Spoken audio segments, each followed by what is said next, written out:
Hello students, good evening all of you. Welcome to my channel. Previous ক্লাসে আমরা plate tectonic নিয়ে পড়াশোনা করছিলাম।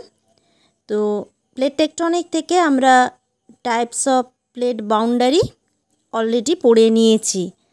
অর্থাৎ প্লেট বাউন্ডারি কি কি ধরনের হয় সেগুলো অলরেডি আমাদের কমপ্লিট হয়ে গেছে। এবার আমাদের যেটা একটা ইম্পর্ট্যান্ট বিষয় পড়তে হবে সেটা হচ্ছে প্লেট বাউন্ডারিগুলোতে কি কি ল্যান্ডফর্ম ক্রিয়েট হয় বা আমাদের কি কি টেকটনিক অ্যাক্টিভিটিগুলো হয়ে থাকে সেগুলো আমরা প্রত্যেকটা প্লেট বাউন্ডারি ধরে পড়ব। আশা করি তোমাদের আগের ক্লাসে কারো কোনো অসুবিধে নেই। যাদের অসুবিধেগুলো আমাকে শেয়ার করেছিলে সেগুলো আশা করি তোমরা পেয়ে গেছো। তো ফলো করতে থাকো। আমরা আজকে আলোচনা করছি প্লেট বাউন্ডারি রিলেটেড ল্যান্ডফর্মস এবং টেকটনিক অ্যাক্টিভিটি। দেখো, প্লেট বাউন্ডারি অ্যান্ড অ্যাসোসিয়েট ল্যান্ডফর্মস, কোন কোন প্লেট বাউন্ডারিতে কি কি ল্যান্ডফর্ম হয়ে থাকে। তো তার সাথে সাথে আমরা টেকটনিক অ্যাক্টিভিটিসগুলো কি কি হয় সেগুলোও আমরা দেখে নেব। আগে দেখো টাইপস অফ প্লেট বাউন্ডারিজ, কত ধরনের প্লেট বাউন্ডারি হয়। Convergent or destructive plate boundary, divergent or constructive plate boundary, আর third one transform or neutral or conservative plate boundary. তো আমি এগুলো এক্সপ্লেন করে দিচ্ছি। এখান থেকে প্রশ্ন হতে পারে যে কনভার্জেন্ট প্লেট বাউন্ডারিকে কেন ডিস্ট্রাকটিভ বলছি, ডাইভার্জেন্ট প্লেট বাউন্ডারিকে কেন কনস্ট্রাকটিভ বলছি, আর ট্রান্সফর্ম একে কেন নিউট্রাল বলছি বা আবার বলছি কনজারভেটিভ। এগুলো আমরা ডিটেলে আসছি। দেখো, আমি তোমাদের তিনটে ডায়াগ্রাম রেখেছি, তিনটে প্লেট বাউন্ডারি। কি কি? প্রথমটা কনভার্জেন্ট। কনভার্জেন্টের ক্ষেত্রে অ্যারো সাইনগুলোকে দেখো একটু, যে দুটো অ্যারো সাইন, এই দিকের ওসানিক প্লেট আর এইটা হচ্ছে কন্টিনেন্টাল প্লেট। দুটো অ্যারো সাইনের মুখ একই দিকে, অর্থাৎ দুটো প্লেট একে অপরের দিকে মুভ করছে। সেখানে আমরা কি দেখতে পাচ্ছি না, ওসানিক প্লেটটা কন্টিনেন্টাল প্লেটের নিচে প্রবেশ করছে। কেন? তো আমি তোমাদের প্রিভিয়াস ক্লাসে বলেছিলাম যে ওসানিক প্লেট সবসময় ভারী হবে কন্টিনেন্টাল প্লেটের থেকে। তাহলে ভারী হওয়ার জন্য তার ক্ষমতা বেশি, সে কারণে সে কি করে, আরেকজনকে ঠেলে নিচে প্রবেশ করে যায়। ওকে। ডাইভার্জেন্ট প্লেট বাউন্ডারি দেখো, এক্ষেত্রে দুটো প্লেট কন্টিনেন্টাল কন্টিনেন্টাল আছে, ডাইভার্জেন্ট ওসানিক ওসানিকও হতে পারে। ঠিক আছে। এদের অ্যারোসাইনগুলো দুটো উল্টো দিকে, এর এই দিকে আর এদিকে। তাহলে ডাইভার্জেন্ট প্লেট বাউন্ডারিতে কি হবে, যদি দুটো প্লেট একে অপরের থেকে দূরে সরে যায় তাহলে এই জায়গাটা একটা ব্ল্যাঙ্ক তৈরি হবে। ওকে। আর ট্রান্সফর্মের ক্ষেত্রে দেখো পাশাপাশি দিয়ে যাচ্ছে, এই একটা প্লেট আছে আবার এই একটা প্লেট আছে, এই দুটো প্লেট এর অ্যারোসাইন নিচের দিকে আর এর উপরের দিকে, এরা পাশাপাশি মুভ করছে। তো তিনটের কন্ডিশনটা কম্পেয়ার করে একটু দেখো। কনভার্জেন্টে একে অপরের দিকে, সে কারণে দেখা যাচ্ছে একটা প্লেট আর একটা প্লেটের নিচে প্রবেশ করছে। ডাইভার্জেন্টের ক্ষেত্রে একে অপরের থেকে দূরে সরে যাচ্ছে, যেখানে দেখা যাচ্ছে মাঝখানে একটা শূন্যস্থান তৈরি হচ্ছে। আর একটাতে আমরা দেখতে পাচ্ছি একে অপরকে পাশ দিয়ে চলে যাচ্ছে। এই তিনটে কন্ডিশন। তো প্রথমে চলে আসছি কনভার্জেন্ট প্লেট বাউন্ডারি। কনভার্জেন্টকে আমরা বলেছিলাম ডিস্ট্রাকটিভ। কেন ডিস্ট্রাকটিভ? দেখো, একটা প্লেট যে এই দিকে প্রবেশ করছে, সে নিচের দিকে প্রবেশ করছে, মানে এই নিচে এইখানে আছে অ্যাসথেনোস্ফিয়ার। তাহলে এই প্লেটের এই মুখের দিকের অংশটা ধীরে ধীরে অ্যাসথেনোস্ফিয়ারে প্রবেশ করবে। আর ধীরে ধীরে অ্যাসথেনোস্ফিয়ারে প্রবেশ করলে অ্যাসথেনোস্ফিয়ারের টেম্পারেচার আমাদের প্রায় সকলেরই জানা। টেম্পারেচারটা কত? প্রায় 600 ডিগ্রি সেন্টিগ্রেড, এইরকম, যেখানে উত্তপ্ত গলিত ম্যাগমার অবস্থান আছে। তাহলে এই উত্তপ্ত গলিত ম্যাগমার মধ্যে যদি এই প্লেটের অংশটি প্রবেশ করে তাহলে কি ঘটবে? তখন যেটা দেখা যাবে প্লেটের এই সামনের অংশটাও গলে ম্যাগমায় পরিণত হবে, অর্থাৎ এই প্লেটের যে অংশটা ছিল সেই অংশটা কমে যাচ্ছে। তাই আমরা কনভার্জেন্ট প্লেট বাউন্ডারিকে বলবো ডিস্ট্রাকটিভ। এখানে ডিস্ট্রাকশন হচ্ছে ক্ষয়। আর ডাইভারজেন্টকে কি বলেছিলাম? কনস্ট্রাকটিভ। সরি, ডাইভারজেন্টের ক্ষেত্রে আমরা খুব ভালো করে বুঝতে পারবো, যারা আগের ভিডিওগুলো দেখেছো, আমরা সি ফ্লোর স্প্রেডিং নিয়ে আলোচনা করেছিলাম, যেখানে এটাই হচ্ছে main criteria divergent plate boundary. দুটো ওসানিক প্লেট একে অপরের থেকে দূরে সরে যাচ্ছে, দূরে সরে গেলে কি হবে? এই বরাবর একটি ফাটল তৈরি হবে। অর্থাৎ আমরা যদি একটা কাগজকে দুদিকে ধরে জোরে টানতে থাকি তো একটা সময় দেখা যাবে ওই কাগজ মাঝখান থেকে ছিঁড়ে যাবে। এখানেও তাই ঘটবে। তো এখানেও দেখা যাবে যে এইখানটায় একটা ফাটল তৈরি হবে এবং এই ফাটল বরাবর অ্যাস্থেনোস্ফিয়ার থেকে ম্যাগমাগুলো এখানে বাইরে বেরিয়ে আসবে এবং যেখানে আমরা দেখছি মিড ওসানিক রিজ তৈরি হচ্ছে নতুন ক্রাস্ট, যাকেই আমরা সি ফ্লোর স্প্রেডিং বলে ব্যাখ্যা করেছিলাম। তো ডাইভারজেন্ট প্লেট বাউন্ডারিতে তাহলে এই বরাবর একটি নতুন ক্রাস্ট তৈরি হবে, তাই আমরা এই প্লেট বাউন্ডারিকে বলবো কনস্ট্রাকটিভ প্লেট বাউন্ডারি। আর ট্রান্সফর্মের ক্ষেত্রে কি হবে? ট্রান্সফর্মের ক্ষেত্রে যেটা হচ্ছে যে একে অপরের পাশ দিয়ে চলে যাচ্ছে, দেখো এদিকে শেষে দিকে। অর্থাৎ অনেক সময় হয় যে রাস্তায় হাঁটতে গিয়ে দু বন্ধু দুজন দুদিক থেকে চলাচল করছে, অন্যমনস্কভাবে একে অপরের কাছ দিয়ে চলে গেল, কেউ কাউকে ডিস্টার্ব না করে। এখানেও তাই ঘটে, কেউ কাউকে কোনো ডিস্টার্ব করে না। কি হতে পারে? খালি যখন এই পাশ দিয়ে যাচ্ছে, এই যে আর একটা প্লেটের সাথে জাস্ট এই বর্ডার লাইনটাকে একটু ফলো করো, একটা প্লেটের সাথে আর একটা প্লেটের যে ঘর্ষণ, এখানে ফাটল তৈরি হতে পারে, তার ফলে চ্যুতি হতে পারে, সামান্য ভূমিকম্প হতে পারে, ব্যাস এইটুকুই। এখানে কিন্তু নতুন ল্যান্ড ক্রিয়েশনের সম্ভাবনা খুবই কম।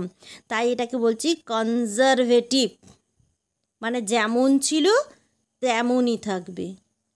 ওকে, তাহলে এই হচ্ছে আমাদের তিনটে plate boundary: convergent, divergent and transform. আশা করি সবার বোঝা গেছে।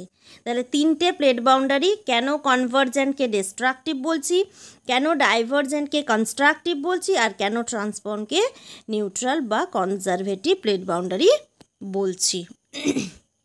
আশা করি বোঝা গেছে। এবার পরের বিষয়ে চলে এসো, রিলেটেড ল্যান্ডফর্মস।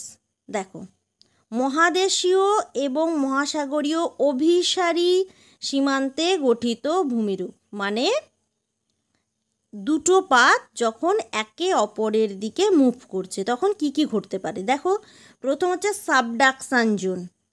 এটা একটু দেখো কি হবে না, এই প্লেটটা একটা প্লেটের নিচে প্রবেশ করেছে, ঠিক আছে?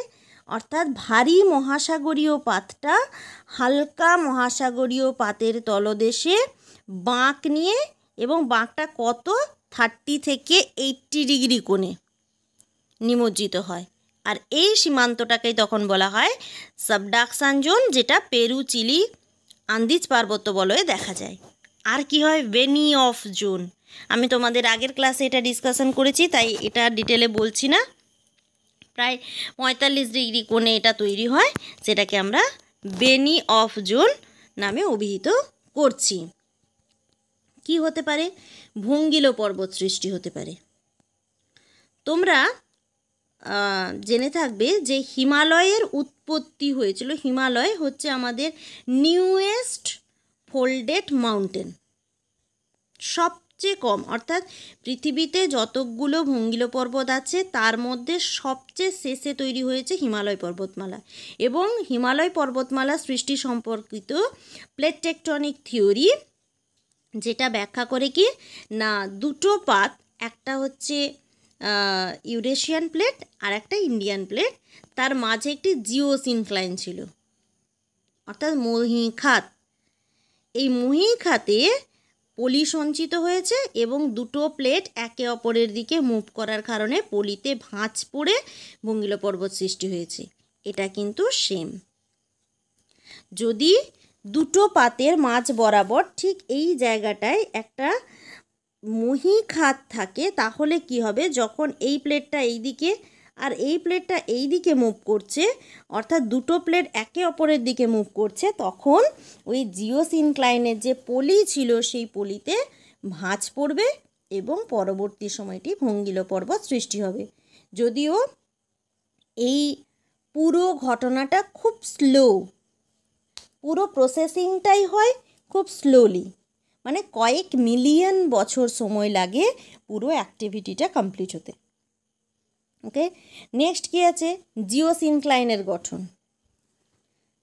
এই যে বাঁক সৃষ্টি হয়, দুটো পাত যখন একে অপরের দিকে মুভ করে তখন কি ঘটে না, এই মহাসাগরীয় পাতটা যখন বাঁক নিয়ে এই নিচের দিকে প্রবেশ করছে তখন এই মাঝ বরাবর একটি খাত অঞ্চল তৈরি হয়, যেভাবে জিওসিনক্লাইনের সৃষ্টি। জিওসিনক্লাইন মানে কি, একটা সংকীর্ণ অগভীর জলভাগ, ঠিক আছে, যাকে কোবার ব্যাখ্যা করেছেন জিওসিনক্লাইন হিসাবে। তোমাদের এটা ডিটেলে নেই তাই আমি এটা ডিটেলে আসছি না। জিওসিনক্লাইনের অনেকগুলো আবার টাইপ আছে, মায়ো জিওসিনক্লাইন, পলি জিওসিনক্লাইন, ঠিক আছে, এরকম অনেকগুলো টাইপ আছে। তো জিওসিনক্লাইন কি, সিম্পলি মনে রেখে দেবে যে সংকীর্ণ অগভীর জলাশয়, যেটা কি একটা মহাদেশের প্রান্তভাগে বা দুটি মহাদেশের মাঝখানে বা কোনো মহাসাগরের প্রান্তভাগে অবস্থান করতে পারে। ওকে, আচ্ছা, এই ভূমিরূপটা তৈরি হয়। আর কি হয়, একই রকমভাবে সমুদ্রখাত তৈরি হতে পারে আর ভূমিকম্প হতে পারে। যখন এই সমস্ত অ্যাক্টিভিটিগুলো হবে তাদের সাথে অ্যাসোসিয়েট অ্যাক্টিভিটি, অর্থাৎ আমি তোমাদের বলেছিলাম যে এখানে কিছু টেকটনিক অ্যাক্টিভিটিও হয়, অর্থাৎ যেখানেই প্লেট বাউন্ডারি আছে সেটা হতে পারে আমাদের কনভার্জেন্ট, হতে পারে ডাইভার্জেন্ট বা নিউট্রাল, যা কিছুই হোক না কেন প্লেট বাউন্ডারিগুলো হয় ভূমিকম্প প্রবণ অঞ্চল। ওকে, এবং সেখানে বিভিন্ন জায়গায় অগ্ন্যুৎপাতের সৃষ্টি হয়। এখানে দেখো, এখানে অগ্ন্যুৎপাত হবে। এবার এই অগ্ন্যুৎপাতটা হওয়ার পেছনে একটা কারণ আছে, বিশেষ কারণ, যেটা আমি তোমাদের একটুখানি আগেই বললাম। দেখো যে এই পাতটা, অর্থাৎ যেটা ভারী পাত, সেটা যখন নিচে প্রবেশ করছে তখন আমি তোমাদের বলেছিলাম অ্যাসথেনোস্ফিয়ারে প্রবেশ করলে পাতের এই মুখের দিকের অংশটা গলে যাবে এবং গলে গিয়ে ও ম্যাগমায় রূপান্তরিত হবে। ওকে, এক সেকেন্ড। তো এই অংশটা যদি ম্যাগমায় পরিণত হয় তাহলে এখানে আগে থেকে যে অ্যাসথেনোস্ফিয়ারে ম্যাগমাগুলো ছিল সেই ম্যাগমাগুলোর সাথে এটা অ্যাড হয়ে গেলে ম্যাগমার ভলিউম বাড়বে, অর্থাৎ পরিমাণে বেড়ে যাবে। তখন ওই অঞ্চলের ম্যাগমা সবসময় চাইবে বাইরের দিকে চাপ দিতে, অর্থাৎ বাইরে বেরোনোর চেষ্টা করবে এবং সে কোনো দুর্বল অংশ পেলে ঠিক তার পেছনে, দেখো যে পাতটা নিচের দিকে প্রবেশ করছে তার ঠিক পেছনে এই অংশে একটা ফাটল বরাবর ম্যাগমার অগ্ন্যুৎপাত এখানে দেখা যাচ্ছে। তো যেখানে সাবডাকশন জোন আছে তার ঠিক বিপরীতে কিছুটা দূরে এইরকম আগ্নেয়গিরি সৃষ্টি হতে পারে। ওকে, আশা করি এটা তোমাদের বোঝা গেছে। এবার দেখো মহাসাগরীয় পাত সীমান্তে কী তৈরি হতে পারে। এটা তো গেল ওশানিক আর কন্টিনেন্টাল, যদি একটা মহাদেশীয় হয় আর একটা মহাসাগরীয় হয়, মানে একটা শক্তিশালী আর একটা দুর্বল, তাদের সংঘর্ষের ফলে গঠিত ভূমিরূপ। এবার দেখো সমানে সমানে দুটোই মহাসাগরীয়, তখন কি হবে। অ্যাকচুয়ালি যদি এটা একটু তোমরা ভাবলে বুঝতে পারবে যে যদিও দুটো মহাসাগরীয়, সেক্ষেত্রেও দুটো মহাসাগরীয় প্লেটের ওজন একই রকম হয় না, তার মধ্যে কেউ হয় শক্তিশালী কেউ একটু দুর্বল। ওকে,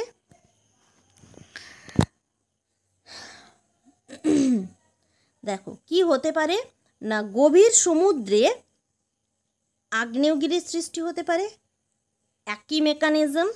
গভীর সমুদ্রখাত হতে পারে, অর্থাৎ দুটো ওসানিক প্লেটের ঠিক মাঝ বরাবর সমুদ্র খাত তৈরি হতে পারে। দেখো এখানে লোকেশনটা এখানে করা রয়েছে। আর হচ্ছে বৃত্তচাপীয় দ্বীপমালা, ঠিক আছে, ভলকানিক আর্ক, এই কনসেপ্টটা আশা করি তোমরা কিছু কিছু জন জানো, হয়তো তোমরা জেনেই থাকবে। প্রশান্ত মহাসাগরীয় আগ্নেয় মেঘলা, মানে আমরা জানি যে পৃথিবীতে যত ভলকানিক মাউন্টেন আছে তার মধ্যে প্রায় 80% এই বৃত্তচাপীয় দ্বীপমালা বা প্রশান্ত মহাসাগরীয় আগ্নেয় মেঘলার অন্তর্গত।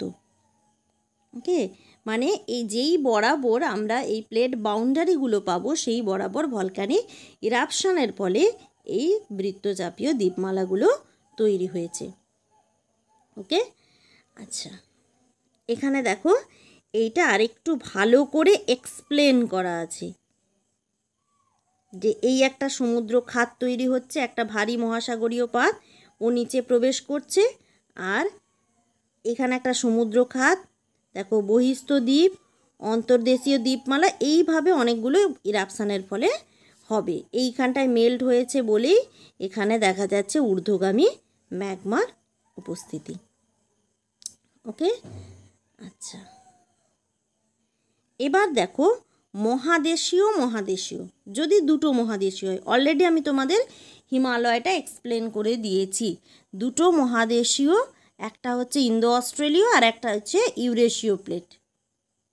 ঠিক আছে, তো ইন্দো অস্ট্রেলীয় ইউরেশীয় প্লেটের মাঝে মহীখাত থাকার কারণে ভঙ্গিল পর্বত সৃষ্টি হয়েছে। তাহলে দুটো মহাদেশীয় প্লেট যদি একে অপরের দিকে মুভ করে তাহলে ভঙ্গিল পর্বত সৃষ্টি হতে পারে। আর কি হতে পারে? ভূমিকম্প হতে পারে, সুইচার লাইন সৃষ্টি হতে পারে। সুইচার লাইনটা কি? দেখো, অভিসারী পাত সীমান্ত অঞ্চলে দুটি মহাদেশ জোড়া লেগে একটি সংযুক্ত সীমারেখা তৈরি করে, একে বলা হয় সুইচার লাইন বা সিবন রেখা। এটা কয়েকশো মিটার থেকে 3 কিলোমিটার পর্যন্ত হতে পারে। এর একটা বেস্ট এক্সাম্পল হচ্ছে সিন্ধু নদের খাত, ভারতীয় পাত এবং ইউরেশীয় পাতের জোড়া বা সুইচার লাইন। অর্থাৎ দুটো পাতের সীমানা বরাবর এই অঞ্চলটাকেই সুইচার লাইন বলে।